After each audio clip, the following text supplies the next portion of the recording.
Namaste and welcome to this exciting episode of Sathology Debunking Mythology. Europe के सिर पे पागलपन चढ़ा हुआ है, उसका इतिहास आपको मालूम ही है। यूरोप एक ऐसा कॉन्टिनेंट है जो अपनी आइडेंटिटी तो पहले खो बैठा था वेटिकन की वजह से। कैथोलिक चर्च ने, कैथोलिसिज्म ने यूरोप की आइडेंटिटी खत्म कर दी थी और जितने भी दुनिया में गड़बड़ी है, पूरी दुनिया में सबकी जननी है यूरोपियन कॉन्टिनेंट। अब लगता है इनके दिमाग पे कली सवार हो गया है। अब ये युद्ध करना चाहते हैं रशिया के साथ। इनका जो पिट्ठू था यूक्रेन पिट चुका है और अब वो सरेंडर की राह ढूंढ रहा है और रशियंस अपनी बम्बार्डमेंट इंक्रीज करने वाले हैं। हेवी बम्बार्डमेंट, ये सोवियत स्टाइल की बम्बार्डमेंट है। ऑल ग्लव्स ऑफ, रशिया के ऑल ग्लव्स ऑफ हो चुका है और होना ही था, क्योंकि इन लोगों ने यूक्रेन को पूरी तरीके से आर्म किया 10 साल से, 2014 से, मतलब 11 साल से आर्म किया और उस पे उन्होंने पूरा चढ़ाई शुरू की अप टू 2021। और रशिया का जब एक्शन शुरू हुआ, इन लोगों ने करीब 400 से 500 बिलियन डॉलर्स के आर्म्स सप्लाई करे यूक्रेन को। उसके पहले यूक्रेन के पास खुद की बड़ी सेना थी, पूरे यूरोप की सबसे बड़ी सेना थी यूक्रेन के पास, 3 से 4 लाख लोग। अब लोग ही नहीं बचे हैं। आप अगर सड़क पे निकल जाएंगे यूक्रेन में, अगर यूक्रेनियन है और यंग है तो आपको किडनैप कर लिया जाता है to fight in the front lines. उसमें सिर्फ बंदूक पकड़ाई जाती है, निकल जाओ सामने, और वहां पे जाके सब मर जाते हैं, क्योंकि वहां पे जो फ्रंट लाइन पे जो वॉर चल रहा है वहां पे रशियन एक्सपीरियंस सोल्जर्स हैं और जैसे ही इनका ट्रूप मूवमेंट आता है खत्म कर देते हैं। सारी फेक न्यूज, पनडुब्बी गिरा दी, ये शिप गिरा दिया, सारा फेक न्यूज प्रोपेगेंडा में यूक्रेन ने पाकिस्तान को भी पीछे छोड़ दिया है। और अब यूक्रेन की हालत इस तरह की है कि अगर उसको राशन के लिए, फूड के लिए भी, अभी थोड़ी देरों पहले यूक्रेन भी प्रेसिडेंट भी पकड़ा गया था। यूक्रेन के प्रेसिडेंट ने फेक न्यूज निकाली थी कि उसने एक टाउन को कैप्चर कर लिया। अब राशन और फूड के लिए भी लाइन लग रही है यूक्रेन के अंदर। पावर है नहीं और रशियन फोर्सेस धीरे धीरे वो सारी पावर खत्म करते जा रहे हैं, बिकॉज अब रशियंस को लग गया है कि दया नहीं कर सकते। और एक्चुअली हमारे शास्त्रों में बोला जाता है शत्रु पे दया नहीं करते। जैसे भारत भी में भी कांग्रेस पार्टी पे और पाकिस्तान पे बहुत दया की जाती है, छोड़ दो, पार्लियामेंट में है, बोलने दो। लेकिन बोलने से आजकल नैरेटिव वॉर क्रिएट हो जाता है और नैरेटिव वॉर में जो जीतता है, पब्लिक परसेप्शन में वही जीतता है, क्योंकि भारतीय की कोई सोशल मीडिया ही नहीं है। भारत की सोशल मीडिया अमेरिका रन करता है, तो उसको मालूम है कौन से एल्गोरिथम्स डालनी है ताकि भारतीयों के, मोदी जी के विरुद्ध या हिंदुओं के विरुद्ध प्रोपेगेंडा चलता रहे। और सबका गोल क्या है? पॉलिटिकल पावर कैप्चर करो। और जैसे ही पॉलिटिकल पावर कैप्चर होती है, उसको यूक्रेन बना दो, उसको पाकिस्तान बना दो। ठीक है, पाकिस्तान तो वैसे भी आर्टिफिशियल नेम है। लेकिन अब यूरोपियन कंट्रीज में यूके के जो चीफ है, जर्मनी के जो चीफ है, अब कॉन्स्क्रिप्ट्स को इकट्ठा कर रहे हैं और अपने ट्रूप्स को रशियन बॉर्डर्स पे भेज रहे हैं टू फाइट। अभी मूवमेंट देखा गया है करीब अप्रोक्सीमेटली 2000 टैंक्स का going towards the Russian border, और रशिया इस पे वार्निंग दे रहा है। रशिया ने ऑलरेडी अपनी स्टैंड हार्ड कर ली है। रशिया बोल रहा है all Russian speaking parts of Ukraine are legitimately theirs. मतलब 2025 की लाइन सेट हो चुकी है। जो ट्रम्प का जो पीस प्रपोजल था वो झूठ था। वो एक और झूठ बोला गया रशियंस को, और मुझे समझ में नहीं आता है कि रशियंस कब तक झूठों को बिलीव करते रहेंगे। मुझे समझ में नहीं आता है कब तक करेंगे। सेम ऐसे ही भारत भी कब तक पाकिस्तान के झूठे प्रोपेगेंडा को बिलीव करता रहेगा। पाकिस्तान और यूक्रेन एक जैसे देश हैं और पाकिस्तान और यूक्रेन के पीछे पूरी पश्चिमी सभ्यता है। उनको चीन कैप्चर नहीं करना है, क्योंकि चीन ऑलरेडी बिका हुआ है। चीन हमेशा, चीन ऑलवेज चिकन्स आउट, मतलब चाको होना चाहिए उसका नाम, है ना। वैसे मैं चिकन शब्द से भी मुझे वो है कि क्योंकि वो भी प्राणी होते हैं, उनको नहीं खाना चाहिए। तो ये सिचुएशन है यूरोप में डेवलप होती हुई। यूरोप तीसरे विश्व युद्ध की तैयारी करना शुरू कर दिया है और अपने ट्रूप्स वहाँ पे भेजना शुरू कर दिया है। अगर यूरोप तीसरे विश्व युद्ध की तैयारी करता है, रशिया पे अटैक करता है, तो उसके साथ अमेरिका भी जाएगा। मैं बता रहा हूँ इस पे।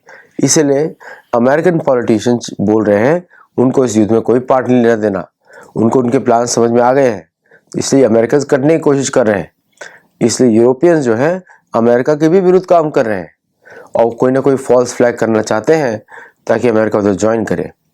लेकिन शायद अमेरिका अपनी सिक्योरिटी के लेके बहुत चिंतित भी है और रशियंस उसको हेल्प कर रहे हैं सो दैट अमेरिका में कोई ऐसी गड़बड़ी ना हो, क्योंकि फॉल्स फ्लैग ऑपरेशन कराने में यूरोपियन बड़े माहिर होते हैं। जैसे कि सारी टेक्स्ट बुक्स में झूठ लिखा, सारा इतिहास झूठ लिखा, पूरी मिथोलॉजी की इंडस्ट्री यूरोप में बैठी हुई है। तो Europeans are known for lying, Europeans are known for creating fake agendas, Europeans are known for making fake promises. और यूरोप ने यहाँ पे वापस वही किया रशिया के साथ। फिनलैंड, नॉर्वे, स्कैंडिनेवियन कंट्रीज जो है यूरोप की, it's an easy target for Russia.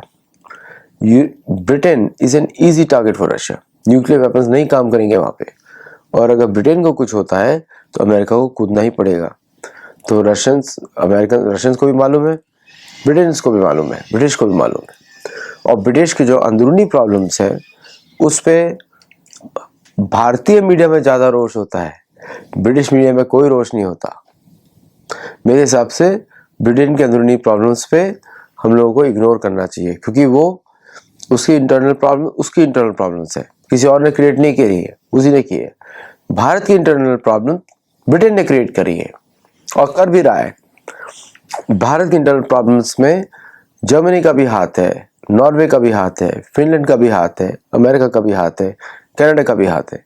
इसलिए भारत को प्रॉब्लम है जो प्रॉब्लम्स क्रिएट करते हैं, लेकिन उनके देशों में प्रॉब्लम्स उन्हीं के द्वारा क्रिएट की गई है for their own local political objective. जैसे कि कीयर स्टार्मर, ब्रिटेन के डिफेंस चीफ, ब्रिटेन के MI6 chief, all are planning calling for a war with Russia. तीनों मिलके, जर्मनी के चांसलर, इटली के चांसलर अभी वहाँ पे इग्नोर कर रहे हैं, बाकी फ्रांस का मैक्रोन, ये सब कंट्रीज जो है इंटरनली अनस्टेबल है। फ्रांस की हालत तो ये है, उसमें मेरा अगला वीडियोस देखिएगा किस तरह फ्रांस कंटिन्यूसली जल रहा है। स्पेन और पोर्चुगल का कोई स्टैंड नहीं है, लेकिन वो भी अपने ट्रूप्स भेजेंगे। स्विट्जरलैंड जो इंडिपेंडेंट था वो भी अपने ट्रूप्स भेजेगा, क्योंकि यूरोप जो है एक तरीके से अपने सर्वाइवल के लिए दूसरों पे युद्ध छोपना चाहता है एज यूजुअल बिफोर। एशिया इस युद्ध से बाहर रहेगा, ना इंडिया पार्टिसिपेट करेगा, ना चाइना से पार्टिसिपेट करेगा। इसलिए वो लोग क्या करने वाले हैं कि इंडिया और चाइना के लिए वो इंटरनल प्रॉब्लम्स क्रिएट करने वाले हैं, and they are not very happy कि इंडिया और रशिया का रिलोस साइन हुआ है कि where troops can be located in both the countries. इसका मतलब ये हुआ कि रशिया की जो सिक्योरिटी है उसमें भारतीय ट्रूप्स का भी हाथ होगा, भारत की सिक्योरिटी है उसमें रशियन ट्रूप्स का भी हाथ होगा। This is a much stronger alliance than Quad. तो क्वाड वर्सेस इंडिया रशिया, इस क्वाड इज ए सेकेंडरी, क्योंकि जापान वापस वही यूरोपियन प्लान्स पे काम करेगा। मुझे पता नहीं जापान के साथ क्या हो गया है, but Japan has lost its sovereignty बहुत लंबे समय से। So they have the Stockholm syndrome, so they want to love, क्योंकि 70 लाख जापानीज सोल्जर सरेंडर किया था, 7 मिलियन इन वर्ल्ड वॉर 2, समझे आप। तो दुनिया का सबसे बड़ा सरेंडर है जापानीज सरेंडर।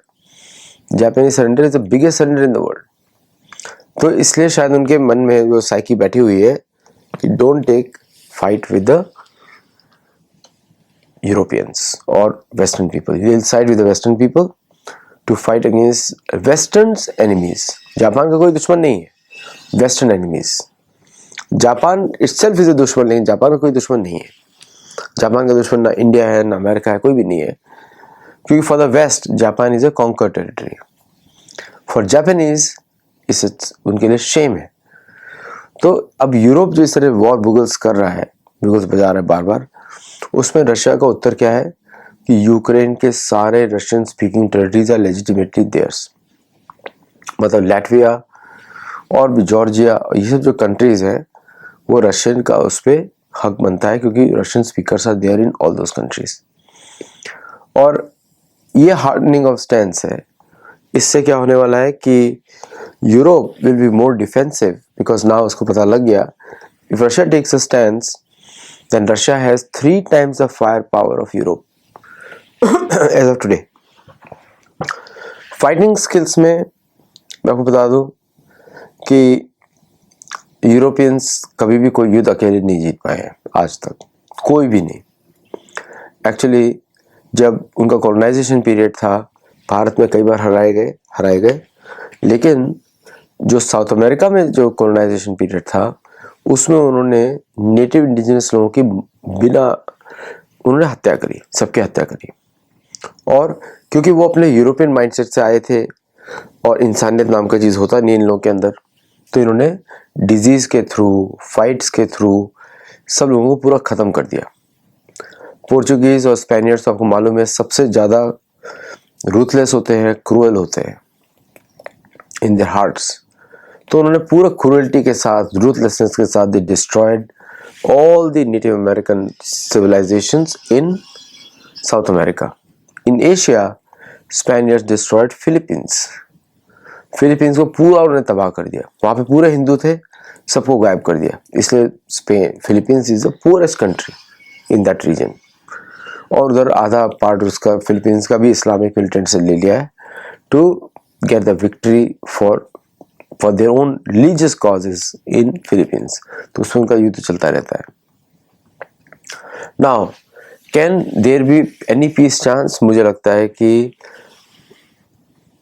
अगर अमेरिकन से कन्विंस करें कि they won't sell weapons to Europe if they break out the war, then the war can be stopped.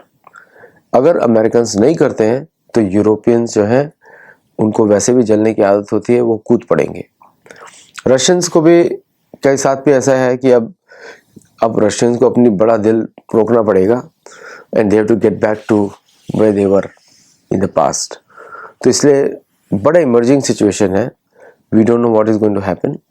लेकिन यूरोप तो क्लियरली दिख रहा है कि उन्होंने मन बना लिया युद्ध करने का, and this is a cause of worry. तो अगर अच्छा लगा वो अपडेट तो आप जरूर become a member, support us, and more importantly join our Gurukul. तो उसमें गुरुकुल में आप लोगों को सिस्टमेटिक वे में सनातन धर्म का एजुकेशन मिलता है and which will help you and your future generations a lot। इसे उधर जरूर जुड़े हमारे साथ। अगले अपडेट तक के लिए नमस्ते एंड जय जगन्नाथ। Thank you.